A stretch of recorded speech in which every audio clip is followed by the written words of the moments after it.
جس دعا میں انسان کے رونگٹے کھڑے ہوں، جس دعا میں انسان کو رونا آئے، جس دعا میں انسان اندر سے جو ہے نا اپنے آپ کو ابلتا ہوا محسوس کرے، وہ دعا بہت زیادہ قریب ہوتی ہے قبولیت کی۔ یہ نہیں ہے کہ ہاتھ کھڑے ہیں اور دل غفلت میں ہے اور زبان سے الفاظ چلے جا رہے ہیں، کچھ پتہ نہیں کہ میں کیا بولے جا رہا ہوں، ایسا نہیں۔ سوچ سوچ کے اپنی ضروریات کو یاد کر کر کے اللہ سے مانگے اور رو رو کر کے مانگے، وہ اللہ ضرور اس دعا کو قبول کرے گا۔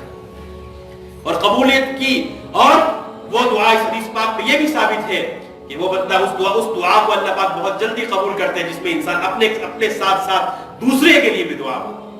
اللہ چونکہ بڑے کریم ہے، اس لیے جب بھی دعا مانگے اپنے لیے جہاں مانگے، اپنے غیر بھائیوں کے لیے بھی مانگے، یعنی جو یہاں موجود نہ ہو ان کے لیے بھی، اپنے رشتہ داروں کے لیے، اپنے بھائیوں کے لیے، سب کے لیے دعا مانگے تو اللہ اس دعا کو جلدی قبول کرے۔ تو اس لیے میرا اور ہمارا اور ہمارے اللہ کا جو تعلق ہے اس کو جو ہم مضبوط کرنا چاہتے ہیں، اس کا ایک بہترین طریقہ وہ دعا ہے۔ اور دعاؤں میں سب سے زیادہ وہ دعائیں زیادہ قبولیت والی ہے جو خود اللہ نے قرآن کریم میں جن کا ذکر فرمایا یا پھر نبی علیہ السلام نے امت کو سکھلائی ہے، ان دعاؤں کے ذریعے سے ہم اللہ سے بہت قریب ہو سکتے ہیں اور ہمیشہ اللہ سے عافیت کو مانگتے رہے۔ اس لیے کہ یہ بھی ثابت ہے نبی کریم صلی اللہ علیہ وسلم سے کہ نبی علیہ السلام نے صحابہ سے فرمایا کہ میرے صحابہ فرض نماز کے بعد دعا قبول ہوتی ہے، تو صحابہ نے پوچھا اے اللہ کے نبی ہم اللہ سے کیا مانگیں؟ جب دعائیں قبول ہوتی ہیں تو اللہ سے کیا مانگیں؟ تو اللہ تبارک و تعالی سے دعا مانگنے کے بعد، قبولیت کے بعد نبی علیہ السلام نے فرمایا کہ جب بھی تم اللہ سے مانگو سل اللہ العافیہ، اللہ سے عافیت کو مانگو۔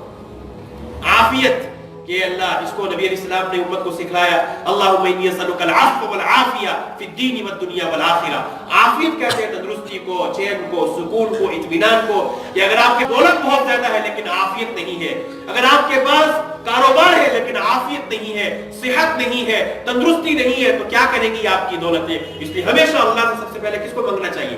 عافیت کو۔ اے اللہ مجھے عافیت عطا فرما، اس کے بعد پھر یہ ساری نعمتیں جب مقدر میں ہوگی تو اللہ پاک اس کے ذریعے سے پھر ہمیں زندگی میں فائدہ اٹھانے کی توفیق دیں گے۔ تو کوشش کریں کہ ہم اللہ سے جتنا زیادہ ہو سکے دعا کے ذریعے سے اپنے تعلق کو مضبوط کریں۔ جو کچھ کہا گیا سنا۔ اللہ لا الہ الا هو الحی القیوم لا تأخذه سنة ولا نوم